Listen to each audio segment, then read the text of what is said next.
Okay. Any questions about the body image, narcissistic supply, narcissistic, all the things that we've gone over? So we're transitioning now in the next couple of weeks to the heart of mental health, and you can understand that it's not always easy to separate, social health, mental health, physical health, because they all kind of are intertwined when you look at it from this perspective, right?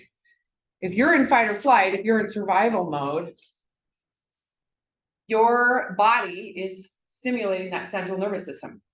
And a result of that is, to some degree, the stimulus of blood sugar, digestive slowdown, right? So you're affecting your physical health depending on where you're at in stress and how intense they are, right? How is your sense of worth, your sense of esteem? All of those things impact biologically how your body responds to potential stressors. One thing in particular we'll really get into at some point is inflammatory markers. Does anybody here know what that is, what inflammatory markers are? In very short detail, those are little hormones that your central nervous system produces that are a sign that you are inflamed. And inflammation isn't a bad thing, it's just how much inflammation do we want? Without inflammation, you're dead. With too much inflammation, you're prone to hyperactive, an autoimmune problem, right? You're prone to be very sensitive to all types of food. So you're more likely to gain weight eating very little. Again, this is all fight or flight. So when you think of fight, flight, survival mode, think an increase in inflammatory markers and potential issues that can occur over long periods of time if they aren't addressed. So not only does your body physically and biologically respond to perceived threat, which comes from a perceived inability to handle something compared with, right, the perceived intensity of the outcome, right, how bad the punishment or the result could be. When you add those together, you get stress. The brain and how humans think changes as well, just like other animals. So we've talked about blending into your background, not wanting to stick out. The way that it's described is cognitive distortions.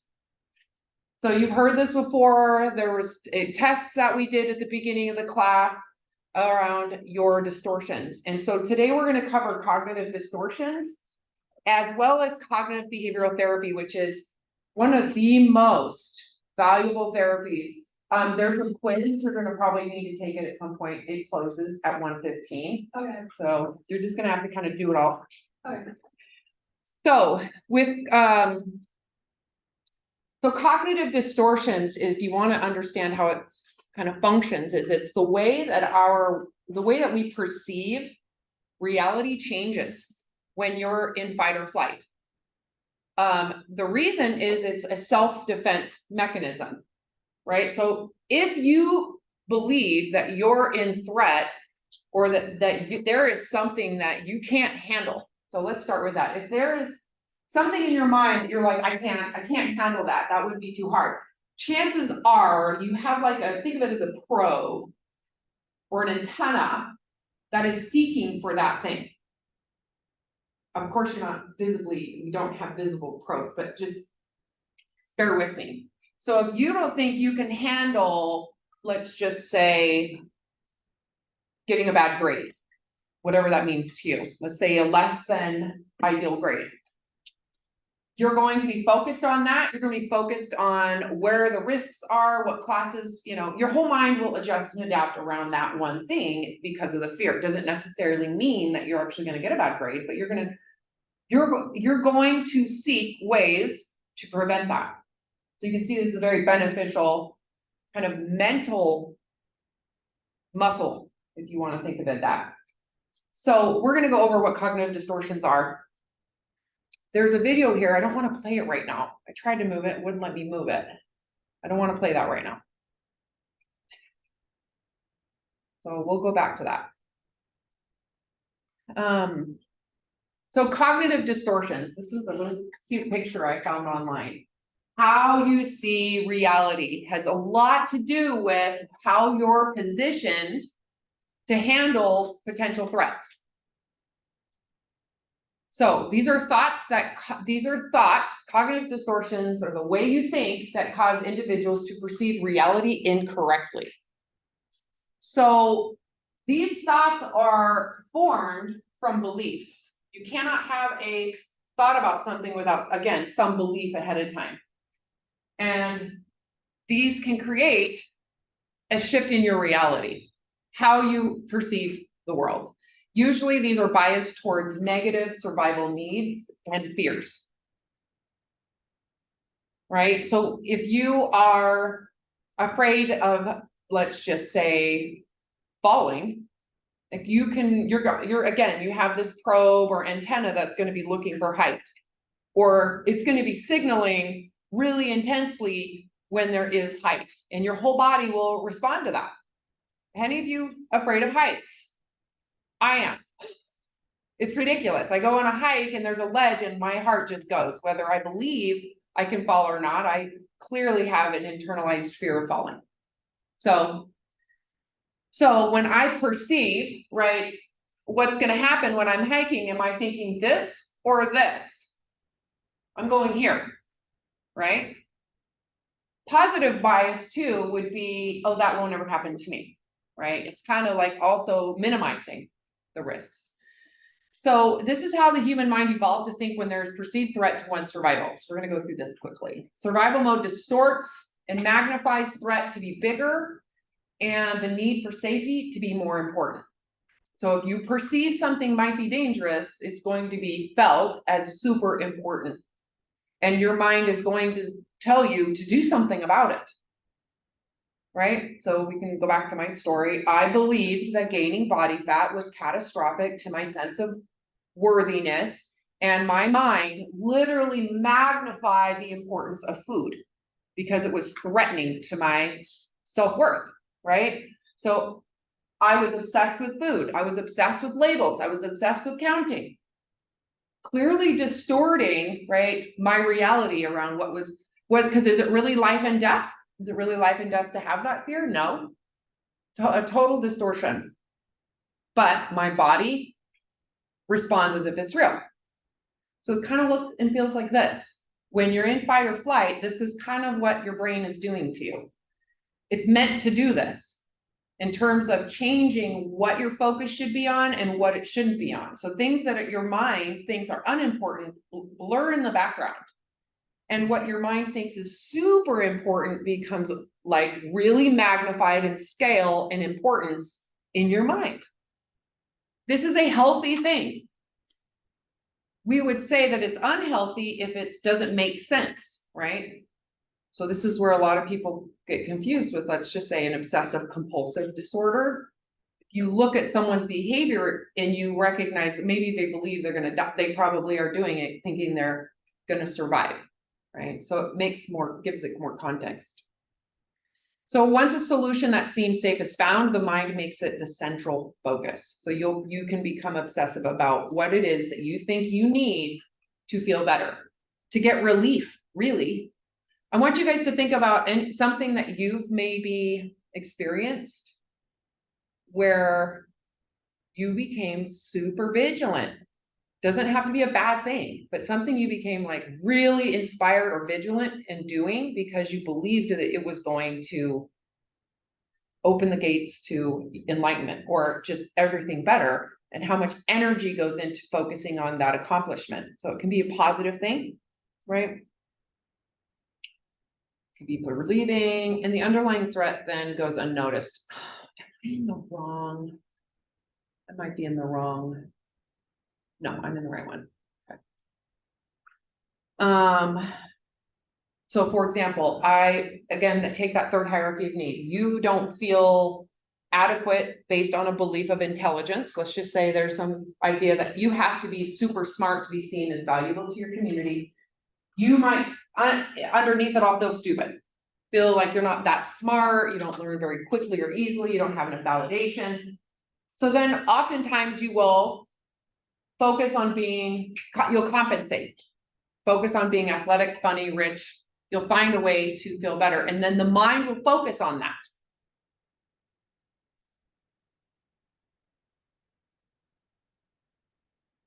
Anyway, so then you feel bad about yourself if you can't control what you're focusing on. So what you do is you project that survival need onto the goal you're seeking. And then if you don't feel like you were accomplished in that goal, you may not understand what was underneath that. You'll just feel like you failed that goal without recognizing, oh, underneath all that, I do feel like I'm dumb. So being dumb isn't what you're actually consciously aware of. You won't consciously know, oh, the reason why I'm focused so much on money is because I feel stupid inside. You're just gonna think, I really like money. I really like being funny. That's part of my personality, right? You might be compensating and focus consciously on how you compensate. So the problem is the underlying beliefs that being stupid is what makes you worthless. So oftentimes what happens when someone focuses on trying to compensate or trying to find something that will make them feel better is, again, that becomes the focus. The only way they can get down to what's really underneath it would be for them to stop, to actually let this thing go. Let the compensation go, which would feel really hard because, for example, if I feel stupid inside, I don't feel smart, and that's something I believe is value, that is important, right? If I'm athletic, and that's what makes me feel a little bit better, what's gonna come up if I stop working on my fitness? Can you see how that works? It's really not about the fitness, it's about feeling stupid. So if you don't let yourself stop the compensation, your compensation could be gambling, porn, smoking pot. You know, those are the things that you focus on. Excessive exercise, excessive shopping, whatever it is that you're doing. Chewing tobacco. I mean, the list can go on forever, what people can do to kind of compensate. You won't know what's really the problem. You'll just focus on the fact that you have something you're struggling with, that you don't know why. But in order for you to find out why you're going that direction, you'd have to stop. And that can be very difficult because all of those fight or flight mechanisms start going haywire, right?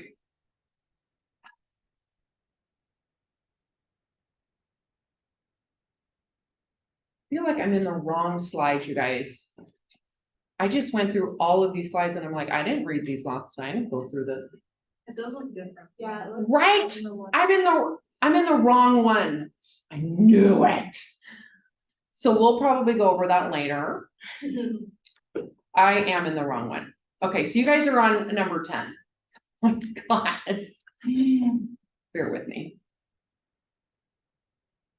Oh, we're in the right one. So this is gonna go by really quick. Okay. So we're gonna do a little mental exercise to start. So now that we have that great big introduction that I can speak through next, lecture. Okay, so imagine if you have a piece of paper, or if you can jot this down somehow, make a mental note. Imagine you get really sick, like you are physically miserable, not doing well. And the only way you can get better is to be on steroids. And these steroids are something that you're gonna have to be on forever, right?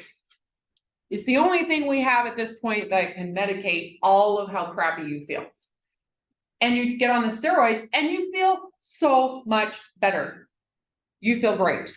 You feel back to yourself. You feel like you have the same amount of energy. You feel like you have everything that you lost. However, you're gonna gain 50 pounds of body fat. Yep. Just go with it. I need you to put yourself in this position as if it's real. So the cost of this medication is a whole biological shift in your hormones that makes your set point need 50 extra pounds of body fat. You feel better, you're functioning great, but you got to take a medication that will make you 50 pounds heavier. I need you to rate this. Okay, first of all, the fat won't go away. There's no amount of exercise and there's no amount of dieting that will fix it. Okay, so it's permanent as long as you take the medication that makes you feel so much better. Okay. On a scale of 1 to 10, and be honest with yourself, how bad is that? 10 being that sucks. That's pretty bad. That's like bad. 1 being, I don't give a shit, I don't care, that's not a big deal, whatever. Shoe fly, not a big deal. 10 being, that's the worst. I don't know if I can handle that. 2, 1 being nothing. Where would you rate it? Okay, write it down. Because we're going to come back to that number. Now, we're going to add permanently losing your hearing. Forever. You will never hear again. Healthy. You can see, you can smell, you can taste, you have all of your senses except for hearing. Rate that on a scale of 1 to 10. 10 being, that would be the worst ever. I couldn't recover. 1 being, not a big deal. Oh. Go ahead. So, is it separate numbers, like separate? Yes, you're rating each separately. Okay. So the first one you rated, and you're not allowed to go back and change it. Okay. So whatever you rated, the first one is your rating.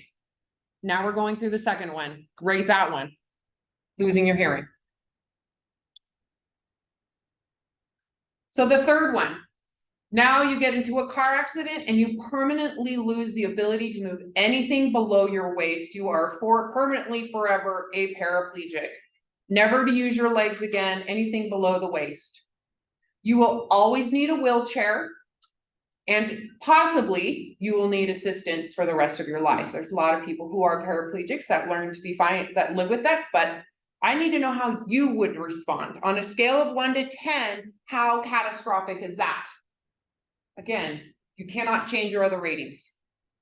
How catastrophic is it to never be able to use your legs again until you be permanently wheelchair bound? Rate from 1 to 10, 10 being catastrophic, won't recover. Okay, so now you get a rare form of eye cancer. And they have to remove something in your eye that will leave you permanently blind. You cannot replace it. You cannot grow it back. It's permanently blindness. You have, say that again? Just one of your eyes? Both of them. Oh. Total blindness. You cannot get it back. It is permanent, but you have your hearing, you have your taste, you have your you have total limb capability, losing your eyesight. 1 to 10. Okay, now imagine you get in an accident where you are burned all over your face and body. How many of you have seen burn victims, facial burn victims? The fat goes first. So your cartilage burns, your cheeks burn. Often they're left with holes, right? Hair does not grow back, scarring everywhere. The eyelashes go, that's like tinder, right? No hair, scarring, and a lot of times people look mutilated, okay? Rate that on a scale of 1 to 10, 10 being catastrophic. I could never recover from that. You still have your sight, you still have your hearing, you still have your smell, you still have your physical capacity, but you're permanently disfigured, your faces. 10 being, I would never recover. So let's go back. So going back to the top.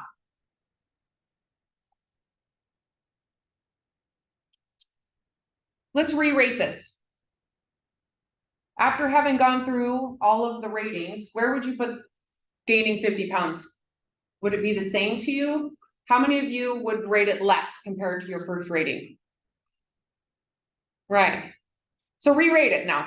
Where was it to start? And then where was it after? And how drastic is that?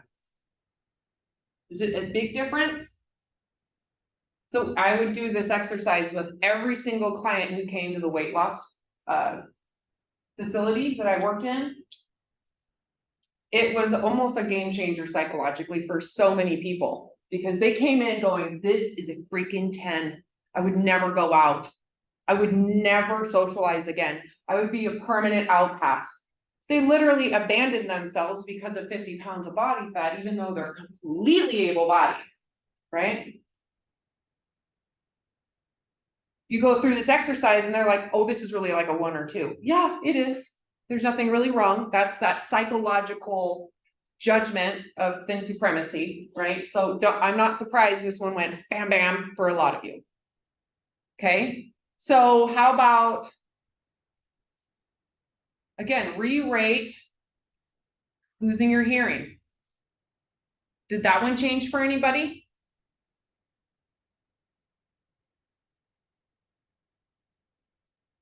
How about being a paraplegic? Does that shuffle anything? Anything changing? How about losing your sight? Anybody would rather lose their sight than hearing? Or lose their hearing than sight? Hearing. You would rather lose your hearing and you'd rather lose your sight. I'd rather lose my sight because I feel like hearing is so beneficial with music, audible, books. Anyways, but that's me, right? What could I recover from and getting a sense of how would I live if I lost my sight? Okay, so this is a good example. How about burn victim? Who put this one as the worst?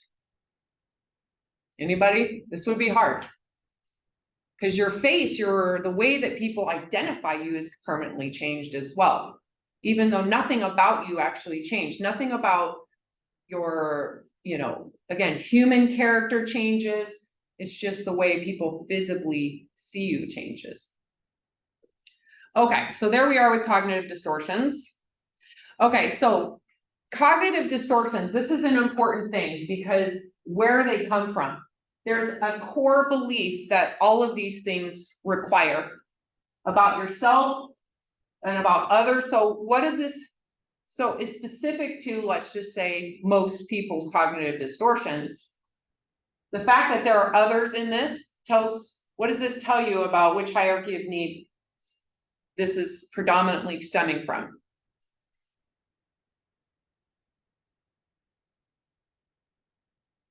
So do you guys know my question? Understand my question? If there are other people involved in cognitive distortions, what hierarchy of need would this predominantly be coming from? Yeah, the third hierarchy of need. So in this case, if you believe, for example, within yourself that you are more valuable, let's just use body image, and you look a certain way, and let's just say you don't feel good about yourself, you might jump to the conclusion that others think you're ugly too. So that's jumping to conclusions is an actual cognitive distortion. And then your thoughts would be probably like, I'm, ugly, I can't go out. So then your behaviors change. So these kind of go all together. Core beliefs, you make your assumption, right? Your thoughts about it. Feelings come next. Core belief, assessment, thoughts, your response to that, and then you're gonna have a behavior. So going back to the other slides that we're gonna go over next on Wednesday, core belief, you have a thought, the feelings, and then you might have a coping mechanism. So how you handle it. Okay. So we're gonna go over cognitive distortions. And I want you to, while you're hearing all this, think about the ones that you struggle with, because everybody has these. This is no different than everybody having fear. How you cognitively change to compensate. So all or nothing thinking. Anybody have an example of what this is?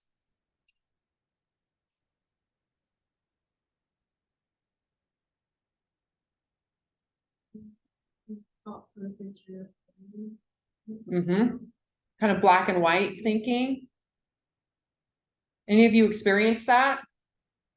I have, for sure. And that's a sign that that might be something you're using maybe for validation for your sense of worth. Like if you're all or nothing in black and white and thinking, if I don't do it, I might as well not, if I don't do it perfectly, or if you don't do it the right way, you might as well quit.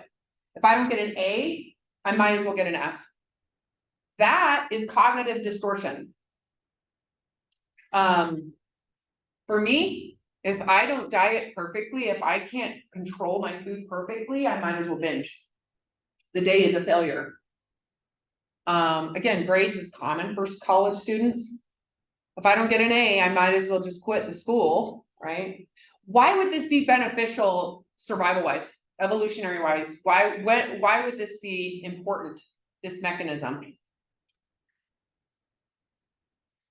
Like if you were trying to hunt an animal or something, if you can't effectively kill it, then you might as well not waste the energy to try. Yeah, totally. Or if you're running from a bear, would you agree if you're running from a grizzly, that's pretty all or nothing. So you can see evolutionary wise that this would be an important survival mechanism when you are positioning it not with, let's say, the pecking order of the animal kingdom, and you're positioning it with your community. All or nothing is a sign you probably don't feel secure, that you're trying to achieve security, and that's why it's black and white. Does that make sense? So don't criticize that. Don't or feel crazy, because you're not crazy. Black and white thinking, when it comes to your sense of worth and belonging, if you do not feel good about yourself inherently, born human traits, you're going to probably have some degree of all or nothing thinking with your goals. So it's hard to see gray. It's hard to be okay. If you're trying to be the smartest and achieve something really, really high, like overreach, it would feel somewhat catastrophic to get a B, right? But it's hard to be okay with that, because that may be reality. And survival mode and how fight or flight works doesn't necessarily adapt well in reality. It's not meant to adapt well. It's meant to control reality. So seeing things in extremes, it's either amazing or it's horrible. You either are perfect or total failure. That's perfectionism. Perfectionism is all or nothing thinking. Perfectionism is a cognitive distortion. It is not something to be proud of. It is one of the most detrimental psychological approaches to anything, because your probability of failure is 100%. And so low self-esteem, low self-worth is highly connected to perfectionism, and so is addictive behavior. All or nothing. If I can't not drink, I might as well get wasted. If I'm going to quit cigarettes and I have one, I might as well have the whole pack, right? You can apply it to whatever you want. There we go. Or overgeneralizing. So oftentimes you'll hear you will yourself say, oh, those people are like that, right? Things always are that way, or they're never like that, right? Again, this kind of, you can see that black and white thinking, or what's called dualistic thinking, one or the other, this or that, none of them. So big generalized statements. Drawing conclusions about an entire group, place, or topic based on insufficient evidence. So why would someone do this evolutionary wise? What would be the benefit?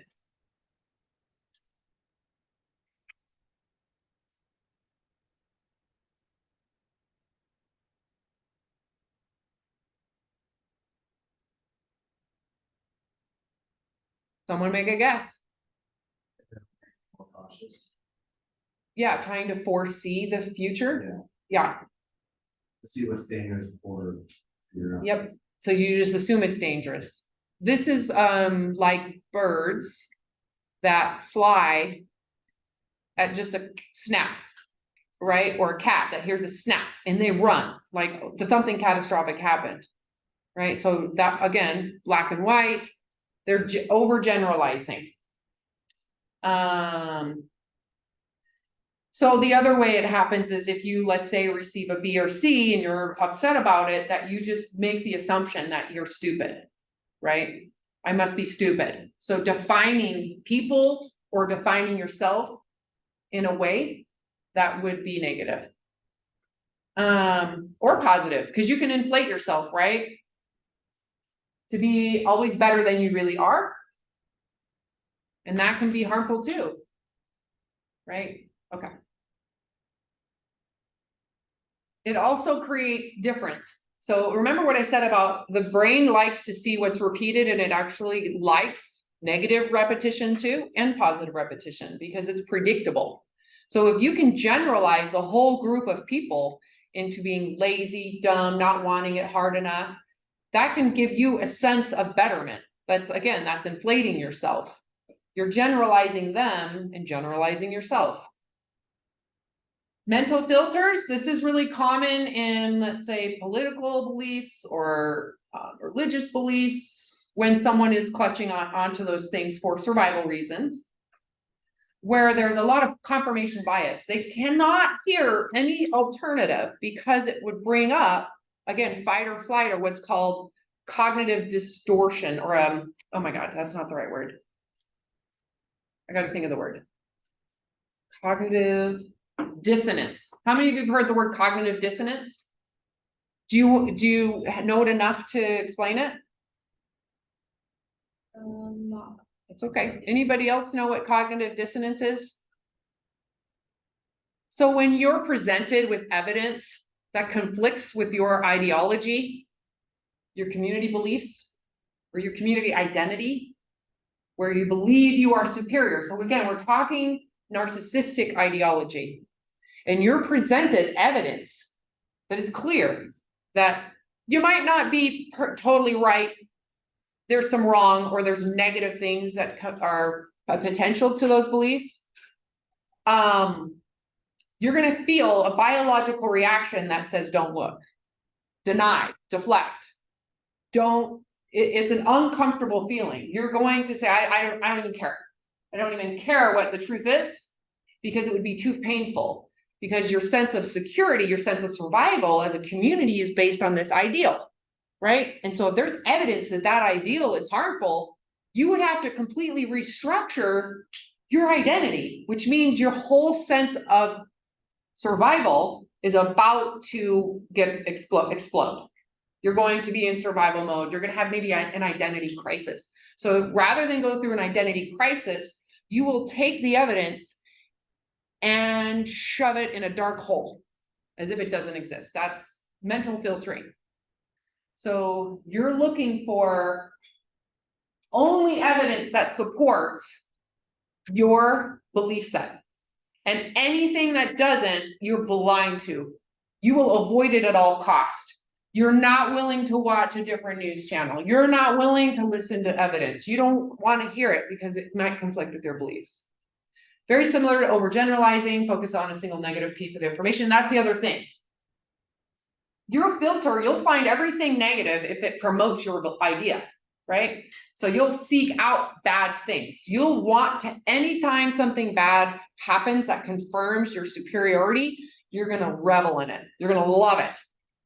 See, look at this bad thing. We knew that these people were horrible. So that's what mental filtering is. And again, the idea is that it's protecting you. It's protecting maybe an ideology that feels like it's your belonging or your safety net.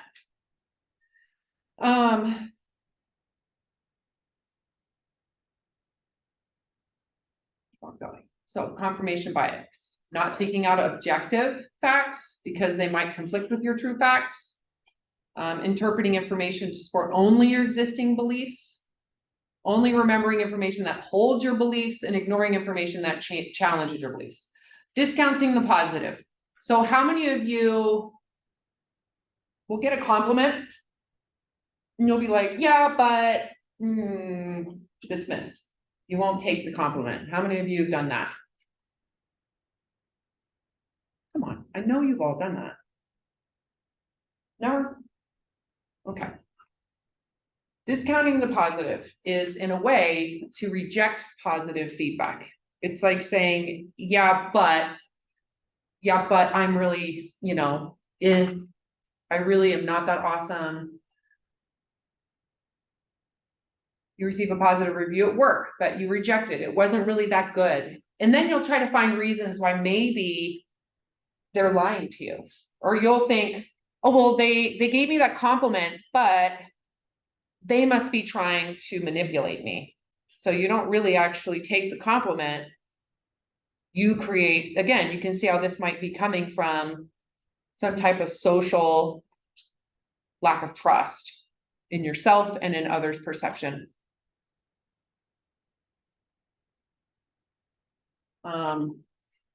Again, it's perpetuating your own negative thought patterns about yourself. And so you'll assume other people feel that way about you too. And then any compliment is really just not even true. And also, why would positivity, I'm going to take that off. Why would someone being positive trigger a negative response? Go back to evolutionary wise. Why would being seen positively trigger a negative response in terms of that third hierarchy of need? Community.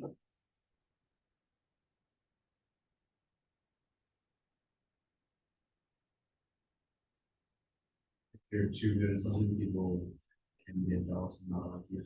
Yep, that's one. You have a lot of people, and they all are jealous of you, and then said they don't want to there anymore. Yep. That is a great example of a competition, that it might promote competition. There's more. Why would positivity be seen threatening? About wanting attention. Why would you not want the attention? He had a great point. You might be seen as competition. Is there another reason why you wouldn't want the attention? So it's kind of important. You are going to stick out. And what might that do? Put yourself in this mindset. So for example, I'm going to use an example and see if you guys can figure this out. When I was working in the weight loss clinic, when someone would start to lose weight, they would start to get noticed. It would start to get noticed. They would start to get compliments. And that would immediately create panic. Why?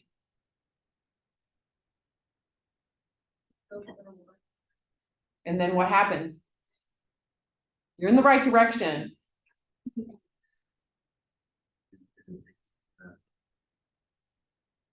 Well, I don't know if I would say addicted, but anybody else have a guess? If they, sorry, my voice cracked. If they're getting approval for like that good behavior, if they don't keep measuring up to that, they're gonna be disapproved of. Good job. This triggers perfectionism. That's exactly, did you guys hear what she said? The pressure rises to be better, to continue to have the progress, which means you have to be stricter. You have to be more diligent. And that ultimately can cross over into an area that is not healthy. And for a lot of people, for weight loss, so those of you who are going to be in the fitness, health industry, who are going to be on the front lines of working with people who might have body image shame and think that losing weight is going to make that go away, as they lose weight, they're going to be triggered into binge eating. And that has a lot to do with the previous thing that occurs before that, which is stricter dieting. They go into stricter dieting to get better results, and that ultimately triggers a primal response that food is not available, and then they binge eat. So it has a lot to do with the fact that it can create perfectionism and then pressure. Then they want to hide. How can you compliment something without? Well, you can compliment someone, but you don't have control over how their survival instincts respond. Cause you just might be like, you're kicking ass. And how they take it could be, well, he must have thought, again, discounting the positives. He must have thought that I suck, right? Again, projecting their own lack of self-worth onto others as if you see them as worthless. You have no power over how someone in survival mode, because they aren't secure in their own worth, how they respond to you just being kind. You don't have any power over that. When I'm working in that field, I would stay away from, wow, you look great, you've lost weight. I would never say that, ever. Because you're basically buying into that thin supremacy, or this idea that they should be happier with themselves because they've lost weight. I would say, do you feel different? How's your sleeping? Do you have different energy? I would focus on hormones, never on their looks, because that is so primal and they're already in it. And so as their practitioner, as their supporter, I'm not going to do that. I'm not going to be the person they feel insecure with. And if they gain weight back, I want them to feel safe with me, to see that I'm not judging the situation. I clearly judge the weight loss industry that I make money in as being horrible and promoting that. But yeah, it's hard when someone is constantly assuming that you're thinking the worst of them, even though you give them a compliment. What do you do? Okay, mind reading. This one is you've probably experienced with maybe a girlfriend or boyfriend, some significant other, who they assumed you treated them a certain way, or they assumed you thought something about them, and then they're mad, but you don't know why. Anybody experience that? And then they make some assumption, and you didn't know they made an assumption about you or what you said, and then you're being treated like you did something wrong. Anybody have that experience? Right. This is what you thought. You thought this, and then they treat you that way. So in a way, this is like jumping to conclusions. You are, why would this function? What is this survival wise? Why would it benefit you to jump to conclusions without the evidence?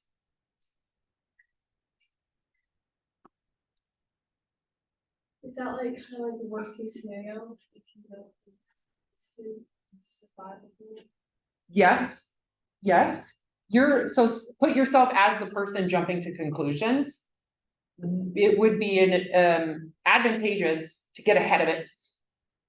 If there is something that you think is threatening, you're going to assume that it's going to happen, and then you're going to protect yourself from that happening. So you're jumping to that conclusion. Again, this is like the birds or the cat that hears a noise and scatters.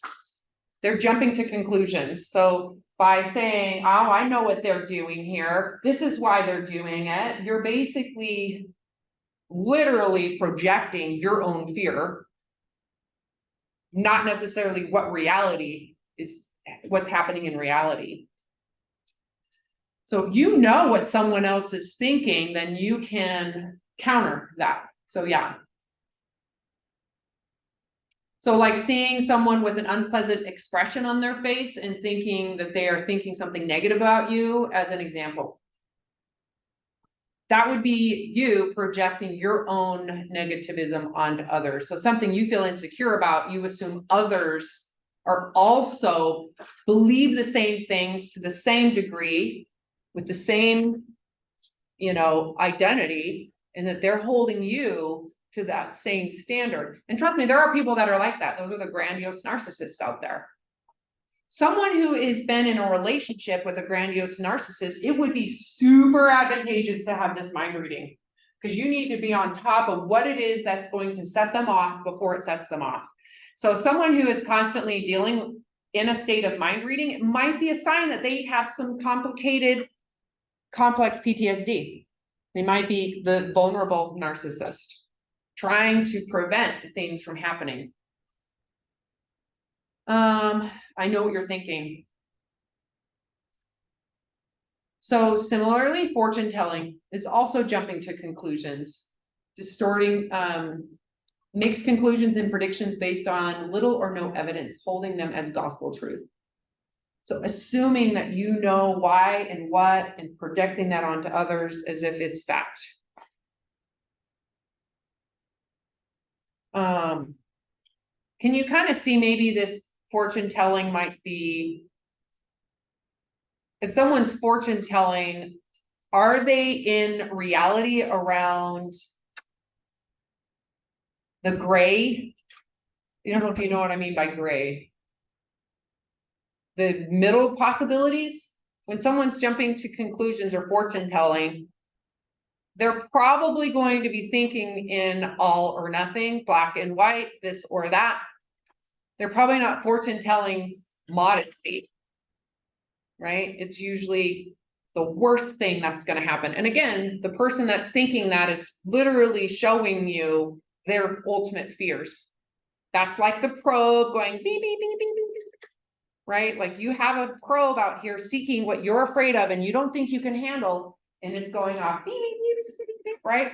This is going to happen, and your brain is looking for it everywhere. Like assuming you'll never find love, have a happy relationship based on the fact that you have not found it yet. So you're jumping to the conclusion. I've never been in a relationship, therefore I'll never be in a relationship.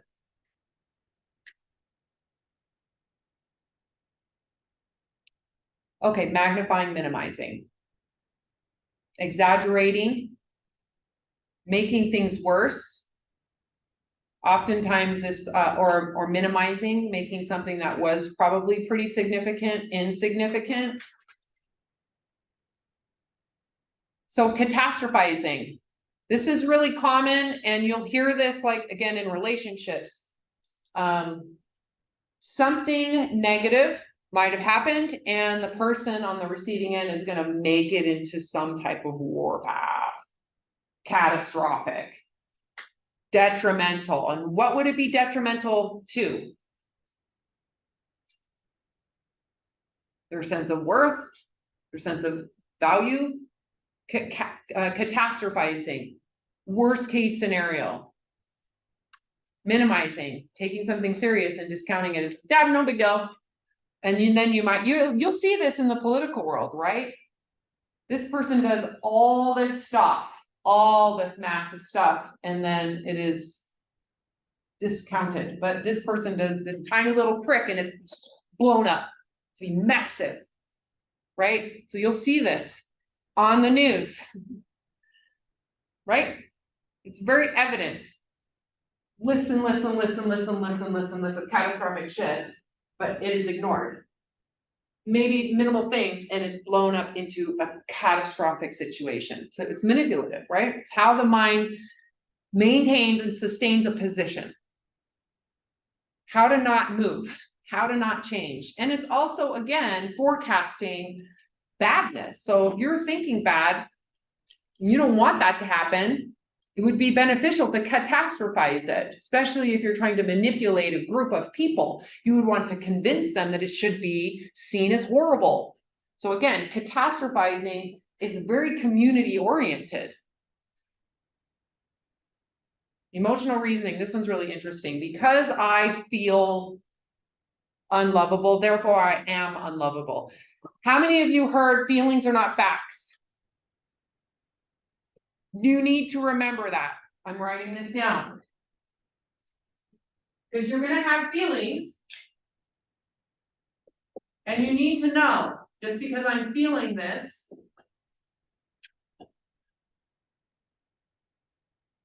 doesn't mean it's true. Feelings are not facts. I'm feeling like I'm failing. Well, that doesn't mean it's a fact. Feelings are not facts. So when someone has emotional reasoning, they think that their feelings are real things. I felt like you were doing this, therefore you did do that. So you'll jump to, again, jumping to conclusions based on feelings about someone else. And then because you had the feeling. You should maybe ask questions first. Ask yourself, is this factually true? So for example, you lose your hearing. on a scale of 1 to 10, how hard would it be? You have your initial response. Is that factually true how you would respond? Is it factually true that it would be the end of your life? Probably not. Many people live without hearing it in a wonderful, they adapt, right? Feeling jealousy and assuming that they must be cheating because you're jealous. So that's kind of like jumping to conclusions, forecasting the future, right? These all kind of go hand in hand. I feel it, therefore it must be true. Never make assumptions. And if you're making assumptions, know you're making an assumption. And oftentimes you'll lead, I'm making an assumption here, but could this be happening? So if you don't get clarification, this type of reasoning around your emotions can be really hard on your relationships. Because you might be putting other people constantly on defense because you might have insecure feelings and then making it their job to make you feel better. So I've often heard like, if someone accuses you of cheating, but rejecting the state of the cheating that way, is that linked? Well, they clearly are insecure in their in relationships. They might have been cheated on before, and they might be projecting that past experience onto you. It doesn't necessarily mean they're cheating. It can, because they know they cheat, therefore they are assuming you are too. So that would be a projection for sure. But more than anything, that is an indication of that person's feeling super insecure in relationships. And it's probably not about you. It's about relationships. And chances are there's a story that would make sense for why that would be there. Whether it's abandonment from a parent, abandonment from close friends, abandonment from, being dropped as a friend, black rocked or gray rocked. I don't know if you guys know what those words mean, but I'll teach you it later, where someone just drops you. No reasoning. That can be projected into the next relationships because, again, because of that third hierarchy of need and the need to feel worthy of belonging, if you get dropped, if you get cheated on, that can be taken as a sign that there's something wrong with you that might be promoting that. But the truth is, someone who is cheating might be unhappy and afraid to talk about it. They clearly may not know what they like in a relationship. Doesn't mean they're horrible people. It just means that they might not have the truth with themselves. They're not truthful with themselves enough to be able to be truthful with their partner. That's probably the majority. There are people out there who really think they are grandiose and they're entitled to whatever they want. They exist. But chances are the person who is afraid that you're going to cheat or afraid you're going to go to the strip club or afraid of whatever is just feeling really inadequate within themselves. And they probably don't have a sense of worth within themselves. And the relationship might be fulfilling that third hierarchy of need, which means there's a little dependency in there. Not healthy. Great question. Anybody else?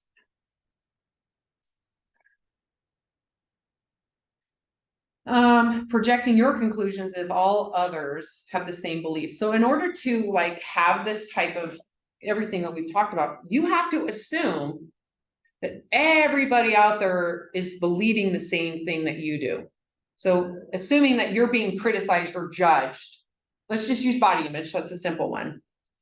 Assuming that everybody's judging you based on your looks means that you think everybody uses body image to value themselves and others, right? But that's the ticket into your worth. They have to know exactly what body image it is that you're being held to and the degree that you need to be held it to. So you're projecting your own sense of probably narcissistic attachment to the body image as if everybody's narcissistic about it as well. So that's what projection is.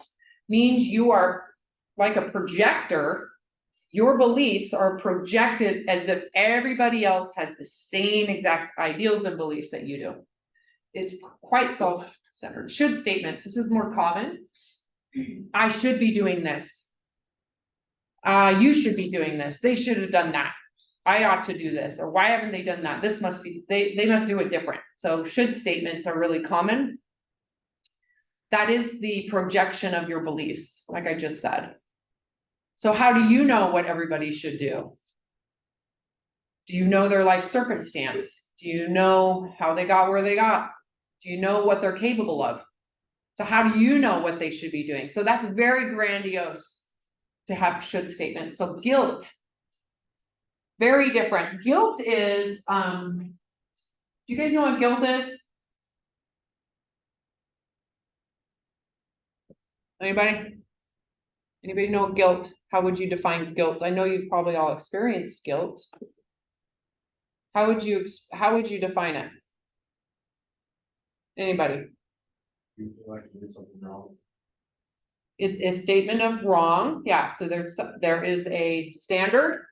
And then there is a clear evidence you did not meet the standard, and then there is feelings of badness, right? So what would that be tied to? Which hierarchy of need? Food, water? Yes. Yes, guilt is totally third hierarchy stuff. In order to have guilt, you have to hold yourself to a standard. Okay, you have to hold yourself to a standard. And then believe that it is achievable. And then when you don't achieve it, you're judging yourself. But the reality is, what if that standard isn't achievable by you in this current state, in your current situation, with your current stresses, with your current obligations? What if that standard isn't manageable? Which one is wrong? You or the standard?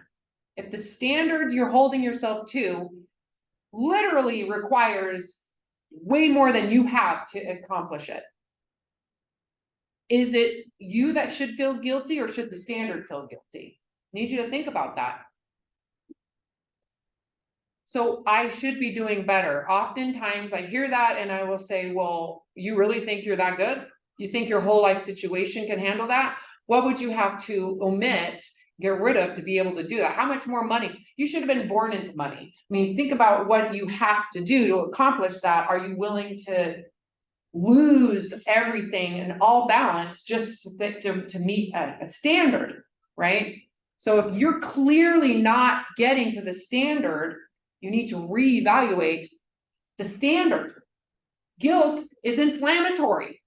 Fight or flight is being stimulated. You're going to go into hiding. You're going to not go out. You're going to feel unworthy. You're going to have all of those things that biologically affect you.